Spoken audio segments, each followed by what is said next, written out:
ನಮಸ್ಕಾರ ಸ್ನೇಹಿತರೆ, welcome back to my channel. ನಾನು ನಿಮ್ಮ ಶ್ವೇತಾ ಗುಬ್ಬಿಯಿಂದ. ಎಲ್ಲರೂ ಹೇಗಿದ್ದೀರಾ? ಸೊ ಎಲ್ಲರೂ ಚೆನ್ನಾಗಿದ್ದೀರಾ ಅಂತ ಭಾವಿಸ್ತಾ ಇವತ್ತಿನ ಒಂದು ಬ್ಲಾಗ್ನ ಶುರು ಮಾಡ್ತಾ ಇದ್ದೀನಿ. ಸೊ ಬೆಳಗ್ಗೆಯಿಂದ ಬ್ಲಾಗ್ನ ಶುರು ಮಾಡೋಣ ಅಂತ ಅಂದ್ಕೊಂಡೆ. ಸೊ ಶುಕ್ರವಾರ ಸ್ವಲ್ಪ ಕ್ಲೀನಿಂಗ್ ಡೇ, ಸ್ವಲ್ಪ ಮಾತ್ರ ವೀಡಿಯೋಸ್ನ ಮಾಡ್ಕೊಂಡಿದ್ದೀನಿ. ಸ್ವಲ್ಪ ಎಡಿಟಿಂಗ್ ಕೆಲಸ ಇತ್ತು. ಒಂದು ವಿಡಿಯೋನ ನಿಮಗೋಸ್ಕರ ಪೋಸ್ಟ್ ಮಾಡಿ ಆಮೇಲೆ ಬ್ಲಾಗ್ನ ಶುರು ಮಾಡ್ತಾ ಇರೋ ಅಂಥದ್ದು. ಇವತ್ತು ತಿಂಡಿಗೆ ಗೀ ರೈಸ್ ಮಾಡಿದ್ದೆ ಅಂತ ಹೇಳಿದ್ದೆ ಅಲ್ವಾ, ಅದೇ ಇದೆ. ಮಧ್ಯಾಹ್ನಕ್ಕೆ ಅದೇ ಊಟ ಮಾಡ್ತಿದ್ದೀನಿ. So first time ghee rice ಇಡು ಮಧ್ಯಾಹ್ನ ತಿಂತೀನಿ ಅಂತ ಹೇಳ್ತಾ ಇರೋದು. ಸೊ ಆದರೂ ನಾನು ರೈಸ್ ಮಾಡ್ತಾಯಿದ್ದೀನಿ. ರೈಸು ಮತ್ತು ನನಗೆ ಮುದ್ದೆ ಬೇಕಲ್ಲ, ಮುದ್ದೆ ಮಾಡ್ಕೊತಾ ಇದ್ದೀನಿ. ಸೊ ಸುಜಿತ್ಗೆ ರಜಾ ಇರೋದ್ರಿಂದ ನೋಡ್ತಾ ಇದ್ದೀನಿ. ಸೈಕಲ್ ತುಳಿಯೋದು, 1 ಗಂಟೆ ಕಾರ್ ಓಡಿಸೋದು, ಇಷ್ಟೊತ್ತವರೆಗೂ ಒಂದೆರಡು ಬಿದ್ದಿದೆ ಏಟು. ಯಾಕೆ ಅಂತಂದರೆ ಕಾರ್ಗೆಲ್ಲ ನೀರು ಹಾಕಿ, ಅದ್ರಲ್ಲಿ ಬ್ಯಾಟ್ರಿ ಇರುತ್ತೆ ನೋಡಿ, ಆ ಜಾಗಕ್ಕೆ ತಗೊಂಡೋಗಿ ನೀರು ಹಾಕ್ತಾನೆ, ಕಾರ್ ಕೆಟ್ಟೋಗುತ್ತೆ. ಇನ್ನೊಂದ್ಸಲ ಹಂಗೆ ಮಾಡಿದ್ರೆ ಸೀದಾ ಮೇಲೆ ಬಾಲ್ಕನಿಗೆ ಎತ್ತಿರ್ತೀನಿ, ಕಾರ್ ಕೊಡಲ್ಲ. ಮಿಸ್ ನೋಡ್ತಾ ಇರ್ತಾರೆ ಬಾ ಸ್ಕೂಲ್ ಹತ್ರ. Police station. ಸೊ ಇವತ್ತು ಹಿಂಗೇನೆ ಕೆಲಸಗಳೆಲ್ಲ ಮುಗೀತು. ನಾಳೆ ಶನಿವಾರ ವಾರ. ಮತ್ತು ಕಡೆ ಕೂಡಲ್ಲ ಸುಜಿತ್ ಅಂತೂ. ರಾಮ, ದೊಡ್ಡ ತಲೆನೋವು ಸುಜಿತ್ ಅಂತೂ. ರೈಸ್ ಹಾಕ್ತಾಯಿದೆ, ಇನ್ನೊಂದು ಕಡೆ ಸ್ವಲ್ಪ ಮುದ್ದೆ ಮಾಡಿಕೊಂಡು ದಾಲ್ಗೆ ಊಟ ಮಾಡ್ಕೊಳ್ಳೋಣ ಅಂತ ಅಂದ್ಕೊಂಡಿದ್ದೀನಿ. ಸೊ ಇದು ಬಂದು ಡ್ರೆಸ್ಸು ಸ್ನೇಹಿತರೆ, ತೋರಿಸ್ತೀನಿ ರೀ. ಮೀಶೋದಲ್ಲಿ ಬುಕ್ ಮಾಡಿದ್ದೆ, ನೋಡೋಣ ಅಂತ. ನಿಮ್ಗೆ ಗೊತ್ತೇ ಇದೆ, ಆನ್ಲೈನಲ್ಲಿ ನಾನು ಜಾಸ್ತಿ ತರ್ಸಲ್ಲ. ಸೊ ನೋಡೋಣ ಅಂತ ಬುಕ್ ಮಾಡಿದ್ದೆ. ಆ್ಯಕ್ಚುಲಾಗಿ ನಾನು ಬುಕ್ ಮಾಡಿದ್ದಿದಲ್ಲ, ನಾನು ಬುಕ್ ಮಾಡಿದ್ದು ಬೇರೆ. ಸೊ ಇವರು ನನಗೆ ಚೀತಾ ನೈಟ್ ಡ್ರೆಸ್ನ ಕಳಿಸಿದ್ದಾರೆ ನೋಡಿ. ಅಂದರೆ ಚಿರತೆ ಡ್ರೆಸ್ನ ಕಳಿಸಿದ್ದಾರೆ. ಸೊ ಇನ್ನೇನು ರಿಟರ್ನ್ ಮಾಡೋದು ಅಂತ ಹಂಗೆ ವೇರ್ ಮಾಡಿದ್ದೀನಿ. ಸೊ ಚೆನ್ನಾಗಿದೆ ಇದು ಒಂಥರ. ಸೊ ನಾನು ಬುಕ್ ಮಾಡಿದ್ದು ಬೇರೆ, ಚೆನ್ನಾಗಿತ್ತು ಅದೊಂದು ಡ್ರೆಸ್ಸು, ತುಂಬ ಚೆನ್ನಾಗಿತ್ತು. ಬಟ್ ಇದು ಚೆನ್ನಾಗಿದೆ, ಕಂಫರ್ಟಬಲಾಗಿ. ಸೊ ಈ ಡಿಸೈನ್ಸು ನನಗೆ ಇಷ್ಟ ಆಗಲ್ಲ. ಅಂದರೆ ಈ ಬಟ್ಟೆ ಮೇಲೆ ಇರುವಂತಹ ಡಿಸೈನ್ಸ್ ನನಗೇನು ಅಷ್ಟು ಇಷ್ಟ ಆಗಲಿಲ್ಲ. ಸೊ ಚೆನ್ನಾಗೇನೋ ಕಾಣಿಸ್ತಾ ಇದೆ, ತೋರಿಸ್ತೀನಿ ರೀ ನಿಮಗೆ.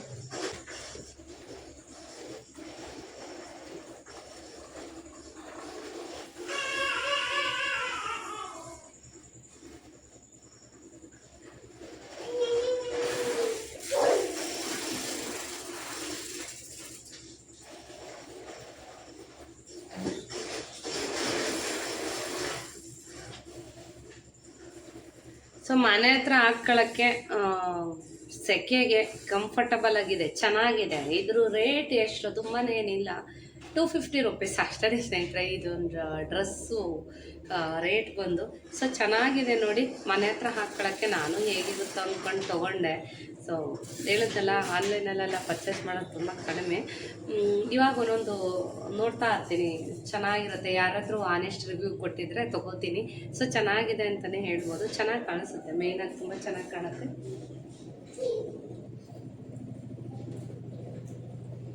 ಸೊ ಮನೆ ಹತ್ರ ಹಾಕ್ಕೊಳ್ಳೋಕ್ಕೆ ಆರಾಮಾಗಿದೆ. ಸೊ ಎಲ್ಲರೂ ವೇರ್ ಮಾಡ್ಬೋದು, ಚೆನ್ನಾಗಿದೆ. ಓನ್ಲಿ ಹೇಳಿದ್ನಲ್ಲ 250 ರುಪೀಸ್. ಬೇಕಿದ್ರೆ ನೀವು ಪರ್ಚೇಸ್ ಮಾಡ್ಬೋದು ನೋಡಿ. ಇಲ್ಲಿ ಈ ಥರ ಟ್ಯಾಗ್ ಕೊಟ್ಟಿದ್ದಾರೆ. ಸೊ ನಮ್ಗೆ ಎಷ್ಟು ಬೇಕು ಅಷ್ಟಕ್ಕೆ ಅಡ್ಜಸ್ಟ್ ಮಾಡಿಕೊಂಡು ಟ್ಯಾಗ್ ಕೂಡ ಹಿಂಗೆ ಕಟ್ಕೋಬೋದು. ನಮಗೆ ಎಷ್ಟು ಸೈಜ್ ಬೇಕಾದ್ರೂ ನಾವು ಅಡ್ಜಸ್ಟ್ ಮಾಡ್ಕೊಬೋದು, ಚೆನ್ನಾಗಿದೆ. ಸೊ ಏನಾದರೂ ಬೇಕು ಅಂದರೆ ಕಮೆಂಟ್ ಮಾಡಿ. ಬೇಕಿದ್ದರೆ ಅದರ ಲಿಂಕು ಅಥವಾ ಕೋಡ್ ಏನು ಕೊಟ್ಟಿರ್ತಾರೆ ಅದನ್ನು ಹಾಕ್ತೀನಿ. ಬೇಕಾದರೆ ಡಿಸ್ಕ್ರಿಪ್ಷನಲ್ಲಿ ಹಾಕಿರ್ತೀನಿ, ಬೇಕಿದ್ರೆ ನೀವು ಬೈ ಮಾಡ್ಬೋದು. ಬಹಳಷ್ಟು ಮೀಶೋನಲ್ಲಿ ಬಟ್ಟೆಗಳು ಕಮ್ಮಿಗೆ ಸಿಗ್ತಾ ಇದೆ ಇವಾಗಂತೂ. ಭಾಳ ಜನ ಸೆಲೆಬ್ರಿಟೀಸ್ ಎಲ್ಲ ತೊಗೋತಾ ಇದ್ದಾರೆ ಇವಾಗಂತೂ ಮೀಶೋನಲ್ಲಿ. ಸೊ ಚೆನ್ನಾಗಿರುತ್ತೆ, ಒಂದು ರೇಟ್ ಕಡಿಮೆ ಇದ್ರೂ ಕೂಡ ಕ್ಲಾತ್ ಮಾತ್ರ ತುಂಬಾ ಚೆನ್ನಾಗಿದೆ. ಏನು ಟ್ರಾನ್ಸ್ಫರ್ ಏನೂ ಇಲ್ಲ. ಹಲೋ ಸ್ನೇಹಿತರೆ, ಟೈಮು 8:30 ಬೆಳಗ್ಗೆ. ಸೊ ಎಕ್ಸಸೈಸ್ ಮಾಡೋಣ ಅಂತ ಹೋದೆ. ಒಂದು 7-8 ಅಷ್ಟೇ ಮಾಡೋಕ್ಕೆ ಟೈಮ್ ಆಗಿದ್ದು. ಕೆಲಸ ನೆನೆಸ್ಕೊಂಡು ಸೊ ಸಂಜೆ ಮಾಡೋಣ ಈವ್ನಿಂಗು ಅಂದ್ಕೊಂಡು ಸ್ಟಾಪ್ ಮಾಡಿ ಬಂದೆ. ಸೊ ಬೆಳಗ್ಗೆ ಗೀ ರೈಸು ಮತ್ತು ದಾಲ್ ಮಾಡಿದ್ದೆ, ರೋಹಿತ್ಗೆ ಇಷ್ಟ. ಸೊ ಹಾಗಾಗಿ ಗೀ ರೈಸ್ ನೋಡ್ತಾ ಇದ್ರೆ ಎಷ್ಟು ಸೆಕೆ, ಬಿಸಿಲು. ಕ್ಲೀನ್ ಮಾಡೋಣ ಅಂತ ಬಂದೆ, ಗೊತ್ತಿದೆ ಶುಕ್ರವಾರ. ಸೊ ಹೇಳಿದ್ನಲ್ಲ, ಗೀ ರೈಸು ಮತ್ತು ದಾಲ್ ಮಾಡಿದ್ದೀನಿ. ಸೊ ಅದರದ್ದು ಕೂಡ ರೆಸಿಪಿ ಶೇರ್ ಮಾಡ್ತೀನಿ ಸಪ್ರೇಟ್ ಒಂದು ಬ್ಲಾಗಲ್ಲಿ. ಸೊ ಇವಾಗ ಕ್ಲೀನ್ ಮಾಡ್ಕೊಳ್ಳೋಣ ಅಂತ ಬಂದಿದ್ದೀನಿ. ಸೊ ಇವತ್ತಿನ ಕೆಲಸ ಎಷ್ಟೊತ್ತಿಗೆ ಮುಗಿಯುತ್ತೋ ಏನೋ ದೇವ್ರಾಣೆ ಗೊತ್ತಿಲ್ಲ. ಈಗಲೇ ಸುಸ್ತಾಗ್ತಾ ಇದೆ. ಬೆಳಗ್ಗೆ 5:30ಗೆ ಎದ್ದಿದ್ದು. ಸೊ ಎಲ್ಲ ಪ್ರಿಪ್ರೇಷನ್ ಮಾಡಿ ರೋಹಿತ್ಗೆ ಸ್ವಲ್ಪ ಬಾಕ್ಸ್ಗೆ ರಸಾಯನ ಮಾಡಿ ಕಳಿಸಿದ್ದೀನಿ ಇವತ್ತು ಬಿಸಿಲು ಅಂತ. ತಿಂದು ಹೋಗ್ತಾನೆ, ತಗೊಂಡೋಗಲ್ಲ. ಸೊ ಲೇಟ್ ಆಗ್ಬಿಡ್ತು ಪಾಪಗ, ಗಡಿ ಬಿಡಿಲಿ ಬಿಸಿ ಬಿಸಿ ತಿನ್ನೋಕ್ಕಾಗಲಿಲ್ಲ ಅಂತ ಎಷ್ಟು ತಿಂದು ಹೋಗಿದ್ದಾನೆ.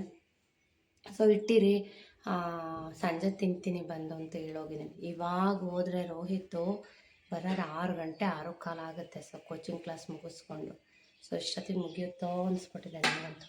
ಬನ್ನಿ ಇವಾಗ ಕೆಲಸ ಶುರು ಮಾಡೋಣ. ಇವತ್ತಿನ ಕೆಲಸ, ಶುಕ್ರವಾರದ ಕೆಲಸ. ಸೊ ಇವತ್ತಿನ ಒಂದು ಬ್ಲಾಗ್ನ ಶೇರ್ ಮಾಡೋಕ್ಕಿಂತ ಮುಂಚೆ ಹೊಸದಾಗಿ ಯಾರಾದರೂ ಚಾನಲ್ನ ನೋಡ್ತಾ ಇದ್ದರೆ ಪ್ಲೀಸ್ ಸಬ್ಸ್ಕ್ರೈಬ್ ಮಾಡ್ಕೊಂಡು ನೋಡಿ. ವೀಡಿಯೋಸ್ಗಳೇನಾದರೂ ಇಷ್ಟ ಆಗ್ತಾಯಿದ್ರೆ ವೀಡಿಯೋಗೊಂದು ಲೈಕ್ ಮಾಡೋದನ್ನು ಮರಿಬೇಡಿ ಸ್ನೇಹಿತರೆ. ಮತ್ತು ಫ್ರೆಂಡ್ಸ್ ಆ್ಯಂಡ್ ಫ್ಯಾಮಿಲಿ ಜೊತೆಗೆ ಶೇರ್ ಮಾಡಿ, ಸಪೋರ್ಟ್ ಮಾಡಿ ಅಂತ ಕೇಳ್ಕೊತಾ ಇವತ್ತಿನ ಬ್ಲಾಗ್ನ ಶುರು ಮಾಡೋಣ. ಬಿಡೋಕ್ಕಾಗಲ್ಲ,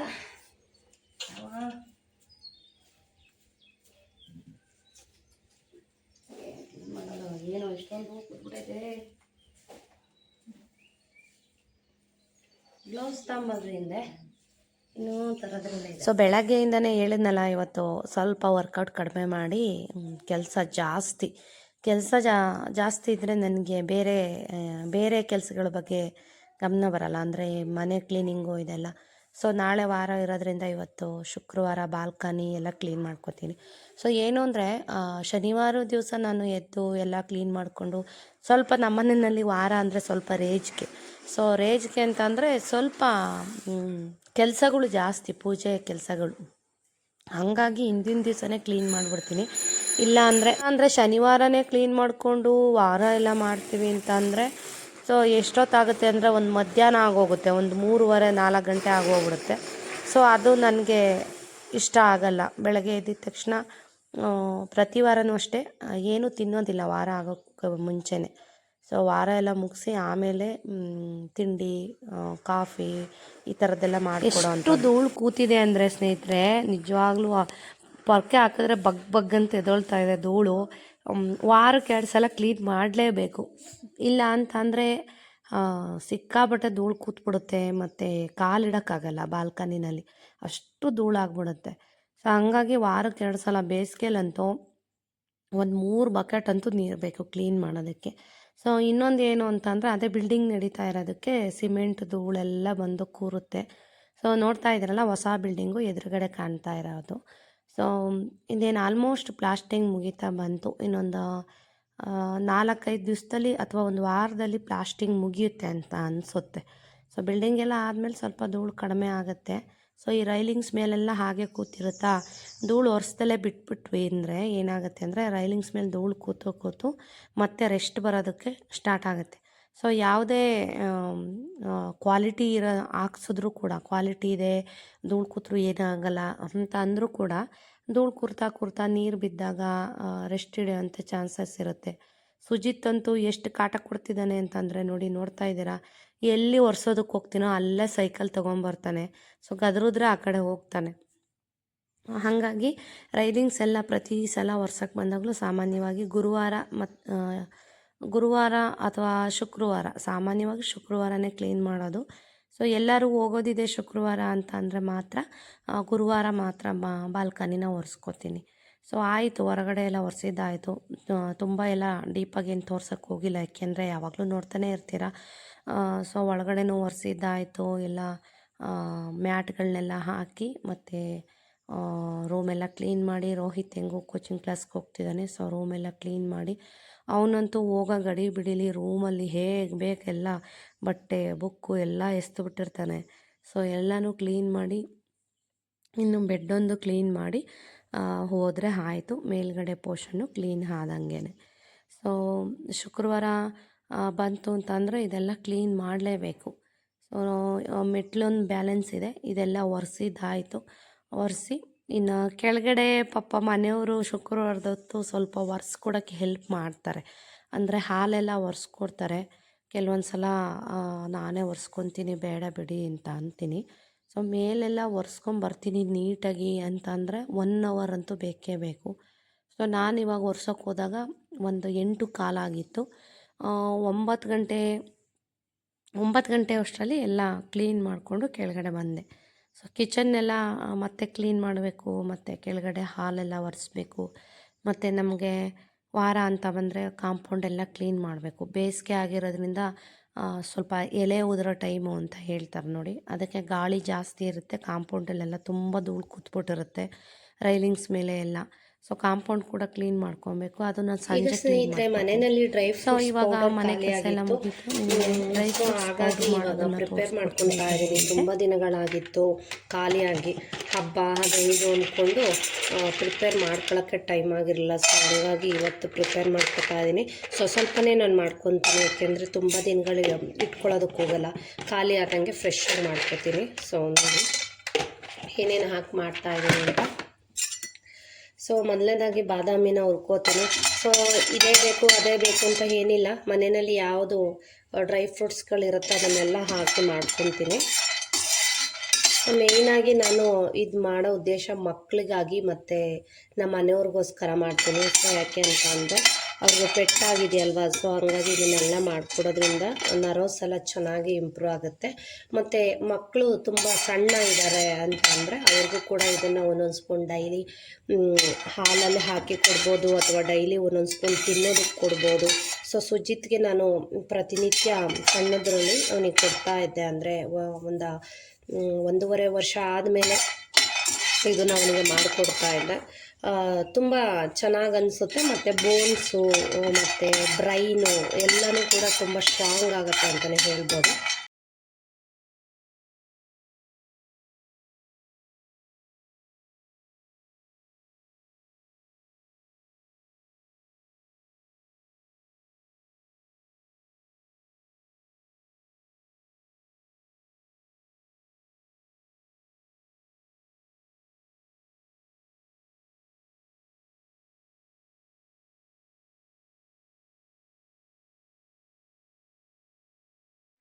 ಬಾದಾಮಿನ ಹುರ್ಕೊಂಡೆ, ಗೋಡಂಬಿನ ಹುರ್ಕೊಂಡೆ, ಎಲ್ಲನೂ ಕೂಡ ಒಂದು ಮೆಜರಲ್ಲಿ, ಅಂದರೆ ಒಂದು ಬೌಲು ಮೆಜರ್ ಮಾಡಿಕೊಂಡು ಫ್ರೈ ಮಾಡ್ಕೊತಾ ಇದ್ದೀನಿ. ಸೊ ನೋಡೋದಕ್ಕೆ ಇಷ್ಟಿಷ್ಟೇ ಇರುತ್ತೆ ಡ್ರೈ ಫ್ರೂಟ್ಸು ಫ್ರೈ ಮಾಡಬೇಕಾದ್ರೆ. ಸೊ ಪೌಡ್ರ್ ಮಾಡಿದಾಗ ಜಾಸ್ತಿ ಆಗುತ್ತೆ. ನಾನಿನ್ನು ಇದಕ್ಕೆ ಮಿಲ್ಕ್ ಪೌಡ್ರು ಎಲ್ಲನೂ ಆ್ಯಡ್ ಮಾಡ್ಕೊಳ್ಳೋದ್ರಿಂದ ಸ್ವಲ್ಪ ಪೌಡ್ರ್ ಜಾಸ್ತಿ ಬರುತ್ತೆ. ಸೊ ಪಿಸ್ತಾನ ಸ್ವಲ್ಪ ಕಡಿಮೆ ಹುರ್ಕೋತಾ ಇದ್ದೀನಿ. ಅಂದರೆ ಒಂದೊಂದು ಬೌಲು ಗೋಡಂಬಿ ಮತ್ತು ಬಾದಾಮಿ ಹುರ್ಕೊಂಡ್ರೆ ಒಂದು ಅರ್ಧ ಬೌಲಷ್ಟು ಪಿಸ್ತಾನ ಫ್ರೈ ಮಾಡ್ಕೊತೀನಿ. ಸೊ ಮನೇಲಿ ಯಾವುದಿರುತ್ತೆ ಅದನ್ನೆಲ್ಲ ಹಾಕಿ ಮಾಡ್ಕೋತೀನಿ. ಸೀಯಿಸಬಾರ್ದು, ಸ್ವಲ್ಪ ಕೆಂಪಾಗೋವರೆಗೂ ಫ್ರೈ ಮಾಡಿಕೊಂಡ್ರೆ ಸಾಕಾಗುತ್ತೆ. ಇದ್ರ ಜೊತೆಗೇ ಒಂದು 2 ಸ್ಪೂನಷ್ಟು ಕುಂಬಳೆ ಬೀಜ, ಒಂದು 2 ಸ್ಪೂನಷ್ಟು ಸೂರ್ಯಕಾಂತಿ ಬೀಜನೂ ಹಾಕ್ಕೊಂಡು ಸ್ವಲ್ಪ ಚಿಟಪಟ ಆದಮೇಲೆ ಅದನ್ನು ತೆಗೆದು ಇಟ್ಕೋತೀನಿ. ಇವಾಗ ಒಂದು ಇಡಿಯಷ್ಟು ಕಡಲೆ ಬೀಜನೂ ಕೂಡ ಹಾಕ್ಕೋತಾ ಇದ್ದೀನಿ. ಚೆನ್ನಾಗಿರುತ್ತೆ ಟೇಸ್ಟು ಇದು ಕೂಡ. ನೀವು 1.5 ವರ್ಷದ ಮಕ್ಕಳಿಂದನೂ ಕೊಡ್ಬೋದು ಡೈಲಿ, ಅಥವಾ ಹಾಲಲ್ಲಿ ಮಕ್ಕಳು ಹಾಲಲ್ಲಿ ಹಾಕಿ ಕುಡಿಯೋದಕ್ಕೆ ಇಷ್ಟಪಡಲ್ಲ ಅಂತ ಅಂದರೆ ಡೈಲಿ ಒಂದೊಂದು ಸ್ಪೂನು ಸುಮ್ಮನೆ ತಿನ್ನೋದಕ್ಕೆ ಕೊಡ್ಬೋದು, 1-2 ಸ್ಪೂನಷ್ಟು. ಸುಜಿತ್ತು ಡೈಲಿ 1 ಸ್ಪೂನು 2 ಸ್ಪೂನು ಒಂದು 3 ಸ್ಪೂನು ತಿಂತಾನೇ ಇರ್ತಾನೆ ಅದನ್ನು, ಡ್ರೈ ಫ್ರೂಟ್ಸ್ ಪೌಡ್ರನ್ನ ತುಂಬ ಇಷ್ಟಪಡ್ತಾನೆ. ಸೊ ಅದ್ರ ಜೊತೆಗೆ ಸ್ವಲ್ಪ ಸಕ್ಕರೆ ಕಡಿಮೆ ಹಾಕ್ಕೊಂಡು ಮಿಲ್ಕ್ ಪೌಡ್ರನ್ನ ಹಾಕ್ಕೊಂಡ್ರೆ ಚೆನ್ನಾಗಿ ಬರುತ್ತೆ. ತೋರಿಸ್ತೀನಿ ನೋಡಿ ಮುಂದೆ ನಿಮ್ಗೆ. ಇದು ಸಂಪೂರ್ಣವಾಗಿ ತಣ್ಣಗಾಗಬೇಕು, ಬಿಸಿದೇ ಹಾಕಿದ್ರೆ ಪೌಡ್ರ್ ಚೆನ್ನಾಗಿ ಬರಲ್ಲ, ಎಲ್ಲ ಮುದ್ದೆ ಥರ ಆಗಿಬಿಡುತ್ತೆ. ಫುಲ್ಲಾಗಿ ತಣ್ಣಗಾಗಬೇಕು. ಸೊ ಡಯಟ್ ಮಾಡೋರು ಕೂಡ ಉಪಯೋಗಿಸ್ಬೋದು, ತೊಂದರೆ ಇಲ್ಲ. ಆದರೆ ಸಕ್ಕರೆ ಹಾಕಬಾರ್ದು ಡಯಟ್ ಮಾಡೋ ಅಂಥವ್ರು. ಹಾಗೆಯೇ ಪೌಡ್ರನ್ನ ಡೈಲಿ 2 ಸ್ಪೂನು ತಿನ್ಬೋದು, ಅಥವಾ ಹಾಲ್ಗೆ ಹಾಕ್ಕೊಂಡು ಕುಡಿಬೋದು, ತೊಂದರೆ ಇಲ್ಲ. ಮಾಲ್ಟ್ಗೆ ಹಾಕ್ಕೋಬೋದು. ನಾವು ಮಾಲ್ಟ್ ಪೌಡ್ರ್ ಮಾಡಬೇಕಾದ್ರೆ ಇದೆಲ್ಲನೂ ಕೂಡ ಸೇರಿಸ್ಕೋಬೋದು. ಸಿರಿಧಾನ್ಯದ ಜೊತೆಗೆ, ಧಾನ್ಯಗಳ ಜೊತೆಗೆ ಇವೆಲ್ಲ ಡ್ರೈ ಫ್ರೂಟ್ಸ್ನ ಸೇರಿಸ್ಕೊಂಡು ಮಾಲ್ಟ್ನ ಮಾಡ್ಕೊಂಡು ಕುಡಿಯೋದ್ರಿಂದ ಸೊ ಹೇರ್ ಫಾಲ್ ಕಂಟ್ರೋಲ್ ಆಗುತ್ತೆ, ವೆಯ್ಟ್ ಲಾಸ್ ಆಗುತ್ತೆ, ತುಂಬಾ ಬೆನಿಫಿಟ್ ಇದೆ ಅಂತಲೇ ಹೇಳ್ಬೋದು. ಸೊ ಈ ಥರದ್ದೆಲ್ಲ ಮನೆಯಲ್ಲೇ ಮಾಡ್ಕೊಳ್ಳೋದ್ರಿಂದ ಹೆಲ್ತಿಗೆ ತುಂಬ ಒಳ್ಳೆಯದು. ಮೇಯ್ನಾಗಿ ನಾವೇ ಪ್ರಿಪೇರ್ ಮಾಡೋದ್ರಿಂದ ಸ್ವಲ್ಪ ರುಚಿಯಾಗೂ ಇರುತ್ತೆ, ಶುಚಿಯಾಗೂ ಇರುತ್ತೆ. ಸೊ ಬನ್ನಿ ಇವಾಗ ಪೌಡ್ರ್ ಹೇಗೆ ಮಾಡ್ಕೊಳ್ಳೋದು ಅಂತ ತೋರಿಸ್ತೀನಿ. ಫುಲ್ಲಾಗಿ ತಣ್ಣಗಾದ್ಮೇಲೆ ಸ್ವಲ್ಪ ಹಾಲು ಪೌಡ್ರನ್ನ ಹಾಕ್ಕೋತಾ ಇದ್ದೀನಿ. ಅಂದರೆ ಒಂದೊಂದು ಬ್ಯಾಚ್ಗೆ ಒಂದೊಂದು 2 ಸ್ಪೂನಷ್ಟು ಹಾಲು ಪೌಡ್ರು, ಜೊತೆಗೆ 1-2 ಸ್ಪೂನಷ್ಟು ಸಕ್ಕರೆನ ಹಾಕ್ಕೋತಾ ಇದ್ದೀನಿ. ಅಂದರೆ ಟೇಸ್ಟಿಯಾಗಿರಲಿ ಮಕ್ಕಳಿಗೆ ತಿನ್ನೋದಕ್ಕೆ, ಹಾಲಿಗೆ ಹಾಕಿ ಮಿಕ್ಸ್ ಮಾಡಿ ಕೊಡೋದಲ್ವ. ಎಷ್ಟು ಬೇಕಷ್ಟು ಹಾಕೋಬೋದು. ನಾನು ಸ್ವಲ್ಪ ಶುಗರ್ ಕಡಿಮೆ ನಾನು ಉಪಯೋಗಿಸೋದು, ಹಾಗಾಗಿ ಸ್ವಲ್ಪ ಸಕ್ಕರೆನ ಒಂದು 2 ಸ್ಪೂನು 3 ಸ್ಪೂನು ಹಾಕ್ಕೊಂಡು ಈ ಥರ ಪೌಡ್ರ್ ಮಾಡ್ಕೋತೀನಿ. ಇದನ್ನು ಗ್ರೈಂಡ್ ಮಾಡಬೇಕಾದ್ರೆ ಸ್ವಲ್ಪ ಶೇಕ್ ಮಾಡಿ ಪೌಡ್ರ್ ಮಾಡ್ಕೋಬೇಕಾಗತ್ತೆ. ಇಲ್ಲಾಂದರೆ ಅಲ್ಲೇ ಮುದ್ದೆ ಆಗುತ್ತೆ. ಸೊ ಮುದ್ದೆ ಆಗೋದು ಏನಕ್ಕೆ ಅಂತಂದರೆ ನಾವು ಗೋಡಂಬಿ ಹಾಕಿರ್ತೀವಲ್ವ, ಅದು ಸ್ವಲ್ಪ ಜಿಡ್ಡಿನಂಶ ಇರೋದರಿಂದ ಸ್ವಲ್ಪ ಮುದ್ದೆ ಆಗುತ್ತೆ. ತೊಂದರೆ ಇಲ್ಲ. ಶೇಕ್ ಮಾಡಿ ಗ್ರೈಂಡ್ ಮಾಡಿಕೊಂಡು ಈ ಥರ ಕೈಯಲ್ಲಿ ಎಲ್ಲ ಪೌಡ್ರ್ ಮಾಡಿಕೊಂಡು ಒಂದು ಬಾಕ್ಸ್ಗೆ ಸ್ಟೋರ್ ಮಾಡಿಕೊಂಡ್ರೆ ಆಯಿತು. ನೋಡಿ ನಾನು ತೋರಿಸ್ತಾ ಇದ್ದೀನಿ. ಸೊ ಚೆನ್ನಾಗಿರುತ್ತೆ, ಹಾಗೆ ತಿನ್ನೋದಕ್ಕೂ ಕೂಡ ತುಂಬಾ ಟೇಸ್ಟಿಯಾಗಿರುತ್ತೆ. ಬಟ್ ನಾನು ಇದಕ್ಕೆ ಅಗಸೆ ಬೀಜ ಏನೂ ಹಾಕ್ತಾಯಿಲ್ಲ. ಇದು ಮೇಯ್ನಾಗಿ ನಾನು ಮಾಡ್ತಾ ಇರೋದು ಮಕ್ಕಳಿಗೆ ಮತ್ತು ಮನೆಯವ್ರಿಗೋಸ್ಕರ. ಸೊ ನೋಡಿ ಈ ಥರ ಬರುತ್ತೆ ಪೌಡ್ರು. ಕೈಯಲ್ಲೆಲ್ಲ ಪುಡಿ ಮಾಡಿಕೊಂಡ್ರೆ ಆಯಿತು. ಇನ್ನು ಮಿಕ್ಕಿದೆಲ್ಲ ಹಾಕ್ಕೊಂಡು ಪುಡಿ ಮಾಡ್ಕೊತಾ ಇದ್ದೀನಿ ನೋಡಿ. ಲಾಸ್ಟಲ್ಲಿ ಇದಕ್ಕೆ ಸ್ವಲ್ಪ ಏಲಕ್ಕಿ ಪೌಡ್ರು ಕೂಡ ನಾನು ಸೇರಿಸ್ಕೊತೀನಿ. ಇನ್ನೊಂದು ಸ್ವಲ್ಪ ಹಾಲು ಪೌಡ್ರು, ಜೊತೆಗೆ ಒಂದು ಸ್ವಲ್ಪ ಸಕ್ಕರೆ. ಸೊ ಯಾರ್ಯಾರು ಹೆಂಗೆ ಮಾಡ್ತಾರೋ ಖಂಡಿತ ನನಗೆ ಗೊತ್ತಿಲ್ಲ. ನಾನು ಮಾಡೋ ರೀತಿ ಅಂತೂ ಖಂಡಿತ ನಿಮಗೆ ತೋರಿಸ್ಕೊಡ್ತಾ ಇದ್ದೀನಿ. ಇವಾಗ ಒಂದು 3 ಸ್ಪೂನಷ್ಟು 2 ಸ್ಪೂನಷ್ಟು ಸಕ್ಕರೆ, ಜೊತೆಗೆ ಏಲಕ್ಕಿ ಪೌಡ್ರು ಇಲ್ಲ ಅಂದರೆ ಮನೇಲಿರೋದೇ ಏಲಕ್ಕಿ ಬರುತ್ತಲ್ಲ, ಅದನ್ನು ಹಾಕ್ಕೊಂಡು ತರ್ತರಿಯಾಗಿ ಮಾಡ್ಕೋಬೇಡಿ. ಸ್ವಲ್ಪ ಆದಷ್ಟು ಫೈನಾಗಿ ಪೌಡ್ರು ಮಾಡ್ಕೊಳ್ಳಿ. ಏಕೆಂದರೆ ಹಾಲಲ್ಲಿ ನೀಟಾಗಿ ಮಿಕ್ಸ್ ಆಗಬೇಕು. ಹಾಗಾಗಿ ಕೆಲವೊಂದು ಮಕ್ಕಳು ಬಾಯಿಗೆ ಸಿಗ್ತಾ ಇದ್ದರೆ ಕುಡಿಯೋದಿಲ್ಲ ಕೆಲವೊಂದು ಮಕ್ಕಳು. ಸೊ ದೊಡ್ಡವ್ರಿಗಾಗಿ ಆದರೆ ಓಕೆ, ತೊಂದರೆ ಇಲ್ಲ. ನಮ್ಮ ಮನೆಯಲ್ಲಿ ಏಲಕ್ಕಿ ಪೌಡ್ರ್ ಇದೆ, ಸೊ ಅದನ್ನೇ ಹಾಕ್ಕೊಂಡು ಸೊ ಅದನ್ನು ಫೈನಾಗಿ ಪೌಡ್ರು ಮಾಡಿಕೊಂಡು ಒಂದು ಏರ್ ಟೈಟ್ ಕಂಟೈನರಲ್ಲಿ ನಾನು ಸ್ಟೋರ್ ಮಾಡಿ ಇಟ್ಕೋತೀನಿ. ಸೊ ಚೆನ್ನಾಗಿ ಬರುತ್ತೆ. ನೀವು ಕೂಡ ಟ್ರೈ ಮಾಡಿ ನೋಡಿ. ಒಂದು ಹೆಲ್ದಿ ಪ್ರೋಟೀನ್ ಪೌಡ್ರು ಅಂತಲೂ ಹೇಳ್ಬೋದು, ಅಥವಾ ಡ್ರೈ ಫ್ರೂಟ್ಸ್ ಪೌಡ್ರು ಅಂತನಾದರೂ ಹೇಳ್ಬೋದು. ಸೊ ಯಾವುದೋ ಹೆಸರಲ್ಲಾದರೂ ಕರಿಬೋದು. ಸೊ ಹೆಲ್ತ್ಗಂತೂ ತುಂಬಾ ಬೆನಿಫಿಟ್ ಇದೆ. ಸೊ ಇದನ್ನಂತೂ ನಾನು ಬಹಳ ವರ್ಷಗಳಿಂದ ಮನೆಯಲ್ಲಿ ನಾನೇ ಪ್ರಿಪೇರ್ ಮಾಡ್ಕೋತೀನಿ. ಮಕ್ಕಳು ಕೂಡ ಇಷ್ಟಪಟ್ಟು ತಿಂತಾರೆ. ಮನೆಯವ್ರು ಕೂಡ ಹಾಲಿಗೆ ಮಿಕ್ಸ್ ಮಾಡಿಕೊಟ್ರೆ ಆರಾಮಾಗಿ ಕುಡಿತಾರೆ, ತೊಂದರೆ ಇಲ್ಲ. ಒಂದು ಚಿಕ್ಕ ಬೌಲಲ್ಲಿ ಮೆಜರ್ ಮಾಡಿಕೊಂಡು ಅಷ್ಟನ್ನೇ ಪೌಡ್ರ್ ಮಾಡಿ ಟ್ರೈ ಮಾಡಿ ಫಸ್ಟ್ ಮಾಡೋದಾದರೆ. ಸೊ ಚಿಕ್ಕ ಬೌಲಲ್ಲಿ ಮಾಡಿಕೊಂಡ್ರು ನಿಮಗೆ ಮಕ್ಕಳಿಗೆಲ್ಲ ಕೊಡೋದಾದರೆ ನಿಮ್ಗೆ ಆರಾಮಾಗಿ ಒಂದು ತಿಂಗಳವರೆಗೂ ಪೌಡ್ರು ಬರುತ್ತೆ. ಡೈಲಿ ಹಾಕಿ ಕೊಡ್ಬೋದು, ತೊಂದರೆ ಇಲ್ಲ. ಸೊ ಇದನ್ನು ನಾನು ಚಿಕ್ಕವನಿದ್ದಾಗ ಸುಜಿತ್ತು ಈ ಥರ ಪೌಡ್ರು ಮಾಡಿಕೊಂಡು ಇದಕ್ಕೆ ಸ್ವಲ್ಪ ತುಪ್ಪನ ಹಾಕಿ ಮಿಕ್ಸ್ ಮಾಡಿಬಿಟ್ಟು ಡೇ ಬೈ ಡೇ ತುಪ್ಪದಲ್ಲಿ ನೆಕ್ಕಿಸ್ತಾ ಇದ್ದೆ. ಸುಜಿತ್ತು ತಿಂತಾಯಿದ್ದ, ಇಷ್ಟಪಟ್ಟು ತಿಂತಾಯಿದ್ದ. ಸೊ ಇವಾಗಲೂ ಕೂಡ ಇಷ್ಟಪಟ್ಟು ತಿಂತಾನೆ. ನಾನು ಮೊದಲಿಂದನೂ ಅಭ್ಯಾಸ ಮಾಡಿರೋದ್ರಿಂದ ಸುಜಿತ್ತು ತುಂಬಾ ಇಷ್ಟಪಟ್ಟು ತಿಂತಾನೆ. ಸೊ ನೋಡಿ ಒಂದೊಂದು ಸಲ ಈ ಥರ ಮುದ್ದೆ ಥರ ಆಗಿಬಿಡುತ್ತೆ, ತೊಂದರೆ ಇಲ್ಲ. ಕೈಯಲ್ಲಿ ನೀಟಾಗಿ ಪೌಡ್ರು ಮಾಡಿಕೊಂಡ್ರೆ ಏನೂ ತೊಂದರೆ ಇಲ್ಲ. ಸೊ ನೋಡಿ ಈ ರೀತಿಯಾಗಿ ಮಾಡ್ಕೊಳ್ಳಿ. ಸೊ ಲೇಡೀಸು ರೆಗ್ಯುಲರಾಗಿ ತೊಗೋತೀನಿ ಅಂತ ಅಂದರೆ ಇದಕ್ಕೆ ಅಗಸೆ ಬೀಜ ಕೂಡ ಸೇರಿಸ್ಕೊಂಡು ಪೌಡ್ರ್ ಮಾಡಿಕೊಂಡ್ರೆ ಏರ್ ಫಾಲ್ ಕಂಟ್ರೋಲ್ ಕೂಡ ಚೆನ್ನಾಗಾಗುತ್ತೆ. ಸೊ ನೋಡಿ ಆಯಿತು, ಫೈನಲಾಗಿ ಡ್ರೈ ಫ್ರೂಟ್ಸ್ ಪೌಡ್ರು ರೆಡಿ ಆಯಿತು. ಬೇಕಿದ್ರೆ ಇದನ್ನು ನೀವು ಸ್ವಲ್ಪ ಲಡ್ಡು ಥರನಾದರೂ ಕಟ್ಟಿ ಕೊಡ್ಬೋದು. ಅಂದರೆ ಇದಕ್ಕೊಂದು ಸ್ವಲ್ಪ ಒಣ ಕೊಬ್ಬರಿ ಪೌಡ್ರು ಮಾಡಿಕೊಂಡು ಹಾಕ್ಕೊಂಡು ಕಟ್ಟಿ ಒಂದೊಂದು ಉಂಡೆನ ಮಕ್ಕಳಿಗೆ ಕೊಡ್ಬೋದು, ತೊಂದರೆ ಇಲ್ಲ, ಚೆನ್ನಾಗಿರುತ್ತೆ ಅದು ಕೂಡ. ನೋಡಿ ಇದಕ್ಕೆ ಸ್ವಲ್ಪ ಒಣ ಕೊಬ್ಬರಿ ಮತ್ತು ಸ್ವಲ್ಪ ಜಾಗರಿ ಪೌಡ್ರ್ ಅಂದರೆ ಬೆಲ್ಲದ ಪೌಡ್ರನ್ನ ಹಾಕ್ಕೊಂಡು ಲಡ್ಡು ಥರ ಕಟ್ಟಿ ಕೊಡ್ಬೋದು. ಇವಾಗ ಸುಜಿತ್ತು ಟೇಸ್ಟ್ ಮಾಡ್ತಾನೆ, ನೋಡಿ ಹೇಗಿದೆ ಅಂತ ಹೇಳ್ತಾನೆ. ನೋಡಿ ಸುಜಿತ್ತು ಟೇಸ್ಟ್ ಮಾಡ್ತಾ ಇದ್ದಾನೆ, ಸೂಪರಾಗಿದೆ ಅಂತ ಹೇಳ್ತಿದ್ದಾನೆ. ನೋಡಿ ಯಮ್ಮಿ ಅಂತ ಹೇಳ್ತಿದ್ದಾನೆ. ಸೊ ಅವನಿಗೆ ತುಂಬ ಇಷ್ಟ. Daily 2 spoon 3 spoon. ಸೊ ಇದನ್ನು ಒಂದು ಏರ್ ಟೈಟ್ ಕಂಟೈನರ್ಗೆ ಹಾಕಿಟ್ಕೊತೀನಿ, ಮಿಕ್ಕಿದ್ದನ್ನು ಫ್ರಿಜ್ಜಲ್ಲಿ ಸ್ಟೋರ್ ಮಾಡ್ಕೊತೀನಿ. ಸೊ ಇವತ್ತಿನ ಬ್ಲಾಗ್ ನಿಮಗೆ ಇಷ್ಟ ಆಗಿದೆ ಅಂತ ಭಾವಿಸ್ತೀನಿ. ಈ ವಿಡಿಯೋನ ಇಲ್ಲಿಗೆ ಎಂಡ್ ಮಾಡ್ತಾ ಇದ್ದೀನಿ. ವಿಡಿಯೋ ಇಷ್ಟ ಆದರೆ ಒಂದು ಲೈಕ್ ಮಾಡಿ. ಇನ್ನು ಯಾರೆಲ್ಲ ಚಾನಲ್ಗೆ ಸಬ್ಸ್ಕ್ರೈಬ್ ಮಾಡಿಲ್ಲ ಪ್ಲೀಸ್ ಸಬ್ಸ್ಕ್ರೈಬ್ ಮಾಡಿ. ಮುಂದಿನ ವಿಡಿಯೋಗಳಲ್ಲಿ ಸಿಗ್ತೀನಿ. ಅಲ್ಲಿವರೆಗೂ ನಮಸ್ಕಾರ ಸ್ನೇಹಿತರೆ.